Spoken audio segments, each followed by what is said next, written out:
तर नमस्कार मंडळी, आपण सर्वांना माहिती आहे की काल ज्योतिबा मंदिर येथे मोठा राडा झाला होता. पुजाऱ्यांच्या आणि भाविकांच्या मध्ये मोठं तुंबडा नमाज झाली होती. या तुंबडा निवारणाच्या निषेधार्थ आज ज्योतिबा मंदिर परिसरातील सर्व दुकाने बंद करण्यात आलेली होती. नेमकं झालं असं की भावांनो, परित्या गावामधून 200 भाविक ज्योतिबा मंदिरपाशी आले होते ससनकाठी फिरवण्यासाठी. आणि त्या ससनकाठी फिरवण्यासाठी त्यामधले काही भाविक मध्येतून असल्याचं कळालं. आणि ज्या पोत्यामध्ये गुलाल ज्योतिबाच्या पुजाऱ्याचे जे पुजारी आहेत तिथं गुलाल उधळले, डोळ्यात उधळले किंवा त्यांची हाणामार झाली व ससनकाठी भाविकांच्या अंगावर ढकलून देणं किंवा इतर कृत्य करणं असा प्रकार घडला होता. त्याचप्रमाणे या पुजाऱ्यांच्यामध्ये प्रचंड पुजाऱ्यांनी त्यांना समजावून सांगायचा प्रयत्न केला व मंदिर देवस्थान ट्रस्टचे जे पोलीस लोक आहेत व ते सेक्रेटरी आहेत त्यांनी सुद्धा समजावून सांगायचा प्रयत्न केला, तरीसुद्धा त्यांनी ऐकलं नव्हते.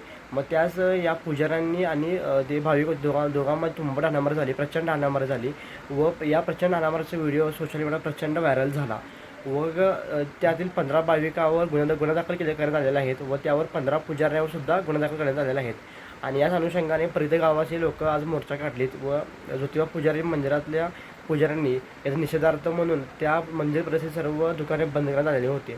खूप निंदनीय घटना घडलेली आहे. खूप वाईट म्हणावं लागेल की ह्या देवस्थान व्यवस्थापन समितीचे पुजारी लोक आहेत त्यांचं असं म्हणणं आहे की आमचं यात काही चूक नाही आहेत. त्यांनी तुंबडा नमारी करायचा प्रयत्न केला, आम्हाला मारण्याचा प्रयत्न केला व मंदिरातले आरती सुरू असताना ज्येष्ठ नागरिकांना ढकलून द्यायचा प्रयत्न केला. त्यामुळे आम्ही सगळं समजावून सांगितलं तरी पण ऐकलं नाहीत, म्हणून आम्ही दोघांच्यामध्ये तुंबडा नमारी झाली असं त्यांचं म्हणणं आहे.